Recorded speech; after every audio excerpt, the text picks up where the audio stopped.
Jésus, péché, moi effacé. Il est haut, en bas, à gauche, à droite, tout autour de moi. Il est haut, en bas, à gauche, à droite, tout autour de moi. Il est haut, en bas, à gauche, à droite, tout autour de moi. Jésus est le rocher de ma vie. Loué, Loué, moi le péché, moi effacé. Loué, moi le péché, moi effacé. Loué, moi le péché, moi effacé. Louons le Seigneur qui a effacé tous nos péchés, toutes nos transgressions. Il est non seulement le prince de la paix, mais aussi le prince du pardon. Alléluia. Alléluia. Gloire au Seigneur. Alléluia. Il n'y a personne comme Jésus. C'est l'agneau parfait, le sauveur parfait, le Seigneur tout-puissant, le pain de vie, le bon berger, l'alpha et l'oméga, le plus aimant et le plus aimable. Alléluia. Il est Dieu, il est homme, il est unique dans l'histoire. C'est le seul qui était Dieu et qui est en même temps homme. Alléluia. Gloire à Dieu. Que la grâce de notre Seigneur Jésus-Christ vous soit donnée abondamment. Entrez tous maintenant dans notre temps de prière de vendredi soir avec l'Église chrétienne apostolique d'Ottawa, véhicule du royaume de Dieu. Alléluia. Loué, le péché, moi effacé. Alléluia. Alléluia. Nous allons ensemble encore chanter notre cantique Merci Seigneur. Hello, hi. The next song is a French song.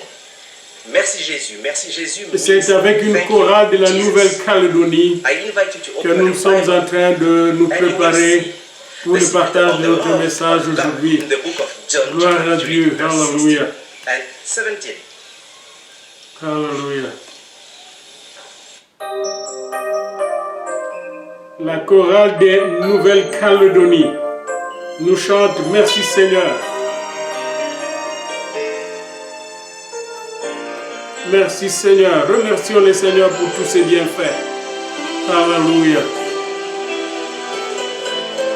Merci Seigneur de nous avoir préparés tout au long de cette semaine pour cette rencontre que nous aurons ensemble avec le bien-aimé et d'ici d'Ottawa, de la France, de Toronto, des États-Unis, du Congo, du Gabon, du Cameroun et tous ces bien-aimés qui vont nous suivre et qui suivront plus tard nos émissions, notre émission, nous les saluons dans le nom de Jésus.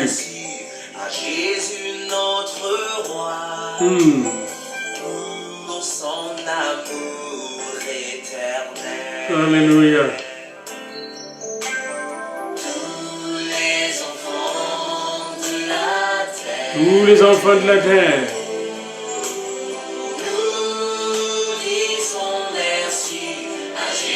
disons merci à Jésus, notre roi,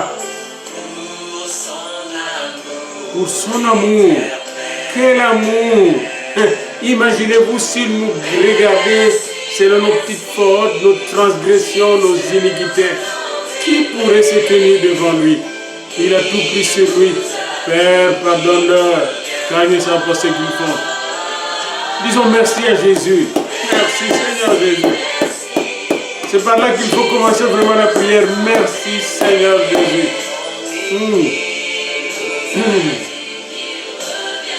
Merci Seigneur Jésus. Alléluia. Merci Seigneur Jésus. Merci pour ton sacrifice. Merci pour toute ta générosité, pour ton amour infini. Merci Seigneur. Alléluia.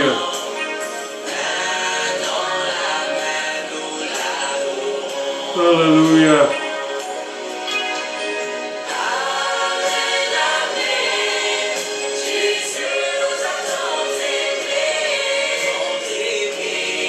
Il nous a tant aimés, ce grand Jésus.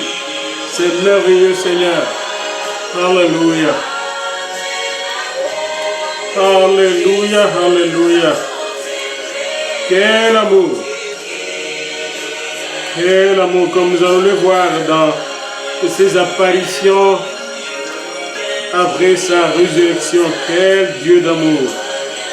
Quel Sauveur aimable et aimant. Il est le bon berger.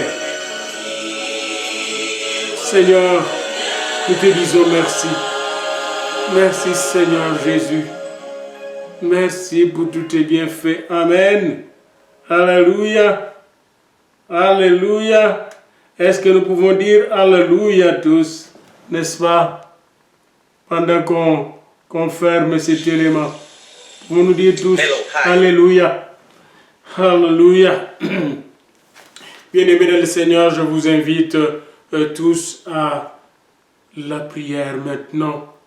Invoquons le saint nom du Seigneur Jésus, ce nom puissant et merveilleux. Oui, Seigneur Jésus, nous invoquons ton saint nom. Nous élevons ton saint nom. Et par ton saint et puissant nom, nous nous approchons du Père pour recevoir sa parole. Tu es la parole vivante. Vivifie-nous alors que nous te recevons sous forme de la parole aujourd'hui. Ô Père, viens, règne en nous, au milieu de nous, et à travers cette communication, répands ton règne, ton royaume, dans nos maisons, dans nos familles, dans nos pays, dans nos villes, dans nos nations. Répands ton règne d'amour, de paix et de joie au nom de Jésus. Amen. Amen. Ouvrons nos Bibles dans l'évangile de Marc au chapitre 16 et notre méditation va porter sur les premières apparitions de Jésus les 8 premiers jours après sa résurrection. À qui est-il apparu? Comment est-il apparu? Et pourquoi est-il apparu à ces gens-là? Venez avec moi donc dans l'évangile de notre bien-aimé Marc, Jean-Marc, au 16e chapitre, à partir du 9e verset, nous lisons au nom de Jésus. Jésus étant ressuscité, le matin du premier jour de la semaine, apparut d'abord à Marie de Magdala, de laquelle il avait chassé 7 démons. Notez bien ça.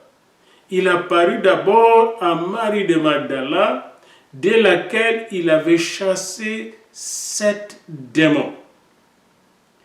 Elle alla apporter la nouvelle à ceux qui avaient été avec lui et qui s'affligeaient et pleuraient. Quand ils entendirent qu'il vivait et qu'elle l'avait vu, ils ne le crurent pas. Après cela, il apparut sous une autre forme à 2 autres. 2 d'entre eux, il apparut sous une autre forme. Notez ça, sous une autre forme. Il changeait de forme. À 2 d'entre eux qui étaient en chemin pour aller à la campagne. Ils revinrent l'annoncer aux autres qui ne les crurent pas non plus. Notez bien ça. Enfin, il apparut aux 11 pendant qu'ils étaient à table et qui leur reprocha leur incrédulité et la dureté de leur cœur, parce qu'ils n'avaient pas cru ceux qui l'avaient vu ressusciter. Alors, nous nous arrêtons là pour voir ces apparitions-là, parce que la suite, c'est la grande commission. Allez, faites de toutes les nations mes disciples, allez par tout le monde prêcher la bonne nouvelle à toute la création. Et nous verrons cela peut-être dans la conclusion. Mais maintenant, nous voulons voir ces différentes apparitions-là du premier jour jusqu'au 8e jour. D'abord, elle est apparue à Marie de Magdala. Comment? Pour voir comment il est apparu à Marie de Magdala, il faut aller dans Jean 20. Dans Jean 20, nous voyons Marie de Magdala qui se rend au sépulcre. Et Jean 20 semble nous dire qu'elle était seule. Mais dans les autres évangiles, on voit qu'elle était avec un groupe de femmes. Une autre version de l'évangile, Jean Matthieu, nous dit qu'elle était avec Marie et l'autre Marie. Mais quand vous voyez bien, comme les anges, vous allez constater qu'ils étaient nombreux. Il n'y avait pas seulement 2 anges au tombeau, il y avait plusieurs anges, une armée d'anges pour le roi. Il y avait donc plusieurs femmes, et vous pouvez le voir dans Luc. Venez avec moi dans Luc 24, 23 d'abord.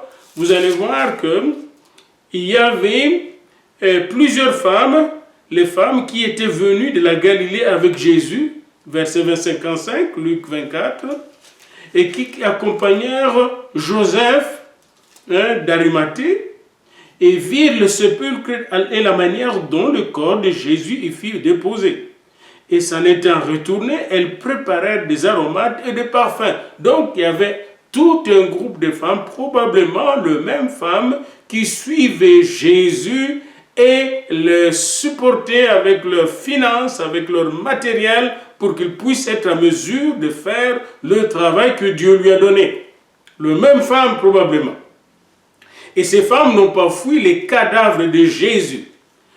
Pour elles, Jésus était aussi important, vivant ou mort. Maintenant, venons à Marie de Magdala.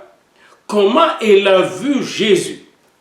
D'abord, elle est allée au tombeau. Et puis la Bible nous dit qu'elle est retournée dire à Pierre et aux autres qui n'avaient pas vu le corps de Jésus, que probablement qu'on l'avait volé. Et puis, elle est rentrée encore au tombeau. Je suis dans Jean 20. Elle est retournée encore là. Et Pierre et Jean sont entrés dans le tombeau, ont vu toute la lingerie bien arrangée, en ordre, et ont conclu que probablement que c'était vrai qu'il était ressuscité, mais il n'a pas de preuve, mais Jean avait cru. Pierre n'a rien dit. Alors ils sont rentrés, mais cependant, verset 11, chapitre 20, Marie s'est tenue dehors, près du sépulcre, et pleurait. Marie se décida de ne pas quitter le sépulcre, tant aussi longtemps qu'elle ne verrait pas le corps de son Seigneur, qui l'avait délivré de 7 démons, qui lui avait redonné la dignité de fille de Dieu. Marie de Magdala est restée là, elle pleurait. Et pendant qu'elle pleurait, elle se baissa pour regarder dans le sépulcre, nous dit la parole de Dieu. Et quand elle a baissé sa tête pour regarder dans le sépulcre, elle vit 2 anges vêtus de blanc. Alors ici, j'attire notre attention sur un fait. Marie était envahie par la tristesse. Marie était déboussolée, troublée, perturbée, mais elle avait toujours de l'espoir. Voyez-vous, pendant qu'elle pleurait, elle a regardé vers le sépulcre. Elle a regardé dans le sépulcre où était son Seigneur. Et quand elle a tourné ses regards vers le sépulcre, elle a vu deux anges vêtus de blanc, assis à la place où était couché, où était le corps qui est parti. L'un était là où furent les pieds, et l'autre était là où fut la tête. Les anges gardiens de Jésus étaient là. Les gardes-corps de Jésus étaient là. Et ces gardes-corps dirent à la femme, « Pourquoi pleures-tu, femme ?» Oh, combien de fois nous avons besoin de cette parole angélique et divine quand nous pleurons dans le secret de nos cœurs bien-aimés. Pourquoi pleures-tu, femme? Voilà comment se constitue la vision. Elle voit d'abord ces deux jeunes gens bien vêtus en blanc qui lui disent, « Mais femme, pourquoi pleures-tu » Et elle répond, « Parce qu'ils ont enlevé mon Seigneur. Je ne sais où ils l'ont mis. Je cherche le corps, les cadavres de mon Seigneur. Ils l'ont enlevé. Je ne sais où on l'a mis. » Probablement qu'elle avait déjà commencé à entendre ce que les soldats commençaient à dire là, que sont les disciples et qu'ils sont venus le voler. Alors elle pensait peut-être qu'on a monté tout un scénario pour faire disparaître le corps de son Seigneur. Le corps de Jésus était important pour Marie. Est-ce que le corps de Jésus est important pour vous aujourd'hui? Et que représente le corps de Jésus aujourd'hui pour moi et vous, bien-aimés? Ce corps qui était considéré comme inanimé, sans vie, était important pour Marie de Magdala, parce qu'elle savait que c'est de la personne qui habitait dans ce corps qu'était venue sa délivrance et son salut. Elle était là prête à servir son Seigneur. Et alors, ces anges lui ont dit, l'ont regardé, n'est-ce pas, regardez ici, et ailleurs dans Luc, on va lui dire, pourquoi cherches-tu parmi les morts celui qui est vivant? Mais pauvre elle, pauvre nous, elle ne savait pas que Jésus était ressuscité. Et alors en disant cela, qu'on avait volé le corps de son maître, elle retourna, et probablement c'est la grâce du Seigneur qui l'a fait retourner la tête. Et elle vit quelqu'un qui était debout là, mais elle ne savait pas que c'était Jésus qui était debout et vivant en chair et en os. Jésus était vivant, Jésus est encore vivant, et peut-être qu'il est avec nous ici, qu'il est avec vous là où vous êtes. Bien-aimés dans le Seigneur, elle ne savait pas que c'était Jésus. Comme maintes fois, nous nous rendons à l'église, on ne sait pas que Jésus est là. Nous nous réunissons 2 ou 3, il nous dit qu'il est là parmi nous, mais nous ne savons pas qu'il est là. Mais il est présent, omniprésent. Et nous devons faire attention à lui. Il veut nous parler, il veut nous fortifier, il veut nous encourager. Il veut nous bénir, c'est pourquoi j'aime toujours ces chants que nous chantons souvent. Jésus est au milieu de nous. Son regard s'abaisse sur nous. Et sa douce voix, l'entendez-vous? Je vous aime tous. Je vous bénis tous.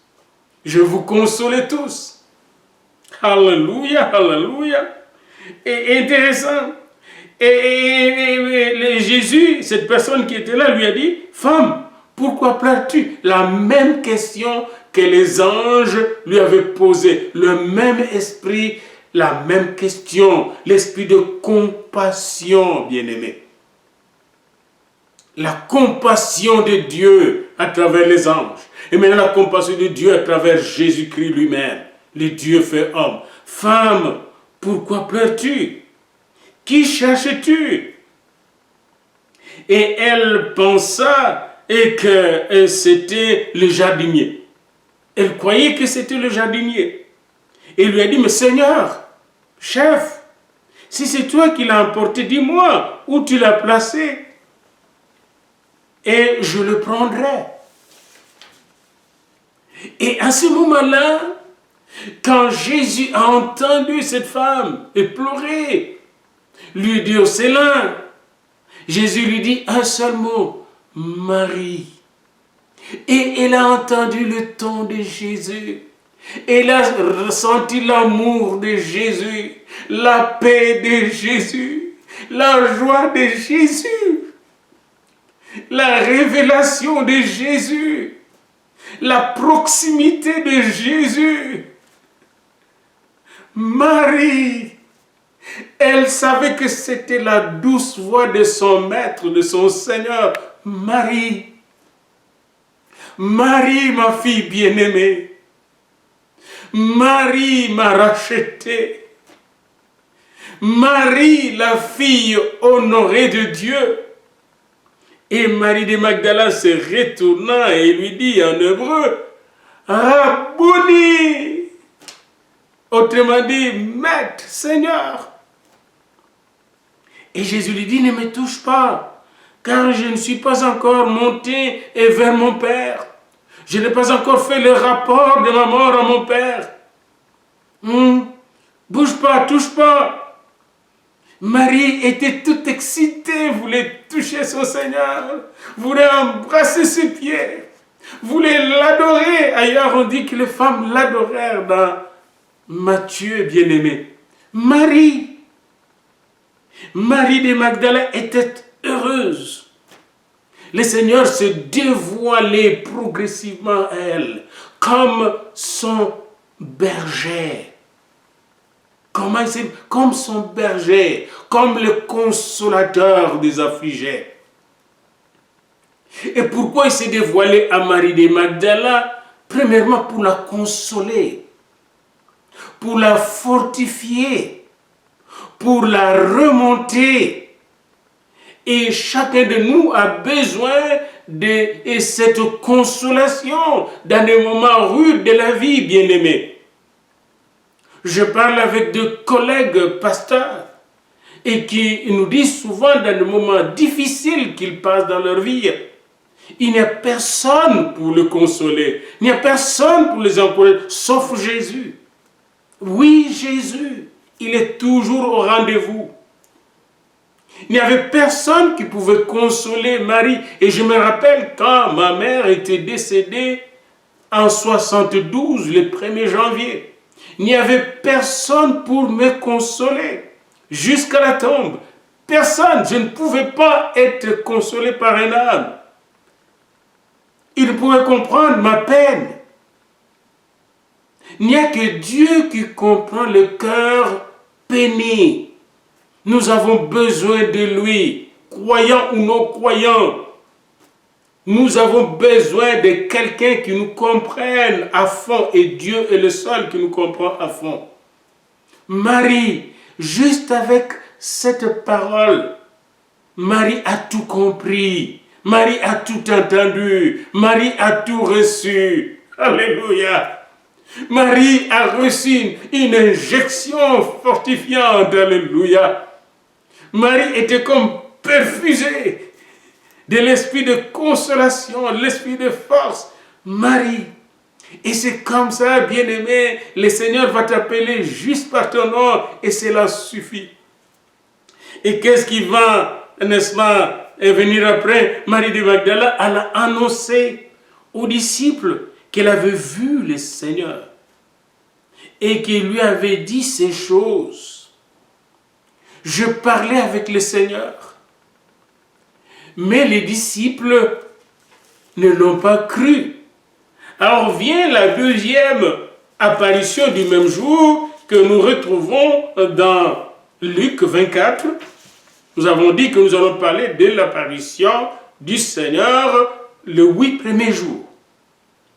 Alors, la deuxième apparition, et beaucoup de lecteurs du Nouveau Testament et de récits de résurrection disent qu'il est apparu aussi aux femmes. Et ça, on le voit d'ailleurs dans Matthieu, si vous venez au Matthieu au chapitre 28, on voit ça, qu'il n'est pas apparu seulement à Marie de Magdala, mais aussi aux femmes. Vous avez ça au chapitre 28 de Matthieu, et quand ils étaient sur le chemin, quand ils couraient pour retourner, verset 8, et s'éloigner de cette courure, porter la nouvelle, et pendant qu'ils couraient, Jésus les rencontra. Et là, les spécialistes qui étudient ces récits disent que probablement que Marie de Magdala était restée au tombeau pendant que les autres femmes couraient. Et là, Jésus les a rencontrées en route pour leur donner la bonne nouvelle. Donc, il n'y a pas seulement Marie de Magdala, il y a aussi ce groupe de femmes que Jésus a rencontrées pour les consoler, pour les encourager et pour leur donner la bonne nouvelle de sa résurrection. Et là, nous voyons clairement, explicitement, la deuxième apparition explicite qui se trouve dans Luc 24. Et voici ce même jour, Luc 24, verset 13, 2 disciples allaient à un village nommé Emmaüs, éloigné de Jérusalem, de 60 stades, pas très loin. Ils s'entretenaient de tout ce qui s'était passé. Et pendant qu'ils parlaient et discutaient, quelqu'un s'approcha d'eux sous une autre forme, probablement sous la forme d'un scribe ou d'un ancien israélien, de quelqu'un qui connaissait bien les Écritures saintes. Et là, leurs yeux étaient voilés, ils ne pouvaient pas voir que c'était Jésus. D'abord, Jésus était tellement défiguré le jour de sa crucifixion que lorsqu'il est revenu à la vie dans toute la beauté divine, il était difficile de le reconnaître. Mais en même temps, il ne paraissait qu'à ceux qui étaient choisis par Dieu pour le voir. Et alors, bien-aimés dans le Seigneur, savez-vous que même nous, qui croyons en lui, c'est par grâce. Il y a beaucoup de gens sur la terre, quand vous parlez de Jésus, ils ferment leurs oreilles. Ils ne veulent pas écouter ces noms-là. Si nous sommes sauvés, c'est par grâce. Alors voilà la grâce qui sera donnée à ces 2 disciples. Pendant qu'ils marchaient, ils parlaient, ils discutaient de ces choses qui venaient de se passer. Et Jésus s'approcha d'eux et fit route avec eux. Jésus s'approche d'eux et il marche avec eux. Quel bonheur de marcher avec lui. Bien-aimé, Jésus s'approche de ses disciples désemparés, découragés, confus, et marche avec eux. Et pendant qu'il marche avec eux, leurs yeux étaient empêchés de le reconnaître. Pendant qu'il marche avec eux. Et alors il leur pose la question, et j'aime tout, c'est toujours Jésus qui pose la question. Jésus a des questions à poser à chacun de nous. Surtout quand nous sommes misérables, quand nous sommes en problème. C'est Jésus qui a des questions à nous poser, et non nous. Savez-vous ça? Vous avez constaté chez Marie de Magdala, encore c'est Jésus qui a posé des questions à Marie de Magdala. Et puis Marie de Magdala a soulevé son problème, a présenté son problème. Jésus lui a dit, de quoi vous entretenez-vous en marchant? De quoi vous entretenez-vous? Ils s'arrêtèrent, l'air attristés. L'un d'eux nommé Cléopas lui répondit, es-tu le seul dans cette région qui séjourne à Jérusalem ne sache pas ce qui est arrivé ce jour-ci? C'est pas drôle. Et il dit, mais quoi? Qu'est-ce qui s'est passé? J'aime cette ironie de Jésus. Comment il va tirer le verre du nez et de ses 2 disciples. Mais de quoi vous parlez? Qu'est-ce qui est arrivé? Et il lui répondit, mais ce qui est arrivé au sujet de Jésus de Nazareth, qui était un prophète puissant en œuvre, en parole devant Dieu et devant les hommes. Voyez-vous ici, ils reconnaissent que Jésus était un prophète puissant. Mais encore là, ils ne reconnaissaient pas encore qu'il est Dieu, Fils de Dieu. Ce sont ses disciples qui ont fait avec lui plus de 2 ans, à peu près 3 ans. Mais ils n'avaient pas encore saisi la dimension divine, éternelle de Jésus. Ils disent ici, c'est un prophète puissant, devant Dieu et devant les hommes, devant le peuple. Mais comment les principaux sacrificateurs et nos magistrats l'ont livré pour le faire condamner à mort et l'ont crucifié? Nous espérions que ce serait lui qui va nous délivrer, c'est-à-dire qui va établir le royaume de David, le royaume de Juda. Mais voilà, c'est le 3e jour que ces choses sont passées. Ah! Il est vrai que quelques femmes sont allées au tombeau et nous ont dit qu'il était ressuscité. Quelques hommes aussi sont allés là, Jean et Pierre. Mais lui, ils l'ont pas vu. Ces hommes n'ont pas vu. Les femmes l'ont vu, mais on ne sait pas. On doute. L'incrédulité, le manque de foi, le manque de confiance en l'autre. Voyez-vous, ils ne veulent pas écouter la femme parce que les femmes, vous voyez les histoires des femmes, dans beaucoup de cultures c'est comme ça. Mais Dieu a choisi des gens faibles pour confondre les sages et les forts de ce monde. Alléluia, alléluia, j'aime mon Jésus. Alors Jésus leur dit, hommes sans intelligence, et dont le cœur est lent à croire, tout ce qu'ont dit les prophètes, ne fallait-il pas là, Jésus a commencé à leur faire un cours biblique depuis Moïse, les prophètes, les psaumes, pour leur indiquer comment Jésus devait mourir et ressusciter. Et après leur avoir donné ce bon cours biblique de la Torah, les cours sur les prophètes, mineurs et majeurs, pointant vers la mort et la résurrection de Jésus, ils arrivèrent à la destination et Jésus fit semblant de conduire sa route. Ils ont dit, no way, reste avec nous, on ne veut pas te perdre. La nuit s'approche, reste avec nous. Est-ce que c'est notre prière aujourd'hui? Reste avec nous.